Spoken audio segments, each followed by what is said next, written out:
ফুলিব পদুম গোটেই অসমতেই পদুম ফুলিব। পশ্চিমবংগতো পদুম ফুলিছে আৰু এইটো ধাৰাবাহিক থাকিবই। তৃতীয়বাৰৰ কাৰণে পুনৰ আমাৰ NDA চৰকাৰ অসমত হ'ব।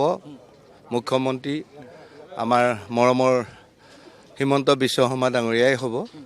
ইতিমধ্যে এইটো প্ৰায় অগ্ৰগতি পথত আগবাঢ়িছে। ফাইনেলি আৰু বহু সময় আমি অপেক্ষা কৰিব লাগিব। নাই, একচুৱেলি আমি আগৰ পৰাই কনফাৰ্ম। বেলটত কিছু ইফাল সিফাল হৈছে যদিও, কিন্তু আমাৰ প্ৰথম ৰাউণ্ড খোলাৰ লগে লগে আমি প্ৰায় 2000 ভোটত আমি অগ্ৰগতি কৰিছোঁ। ৰাইজৰ যিটো সঁহাৰি পাইছিলোঁ সেইটো আমি এনেদৰে যাব বুলি আশা কৰিছোঁ।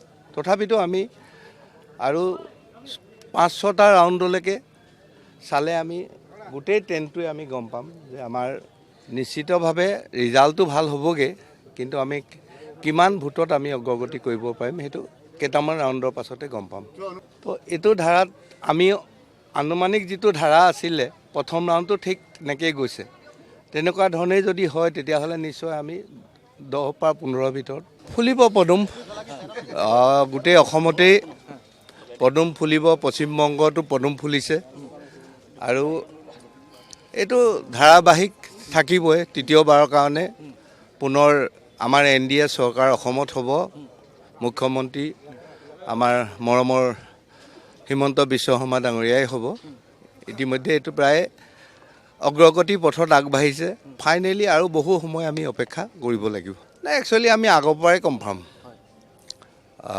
বেলটত কিছু ইফাল সিফাল হৈছে যদিও, কিন্তু আমাৰ প্ৰথম ৰাউণ্ড খোলাৰ লগে লগে আমি প্ৰায় 2000 ভোটত আমি অগ্ৰগতি কৰিছোঁ। ৰাইজৰ যিটো সঁহাৰি পাইছিলোঁ সেইটো আমি এনেদৰে যাব বুলি আশা কৰিছোঁ।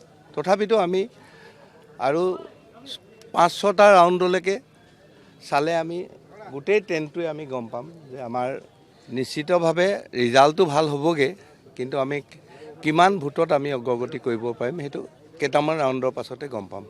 তো এইটো ধাৰাত আমি আনুমানিক যিটো ধাৰা আছিলে প্ৰথম ৰাউণ্ডটো ঠিক এনেকৈয়ে গৈছে।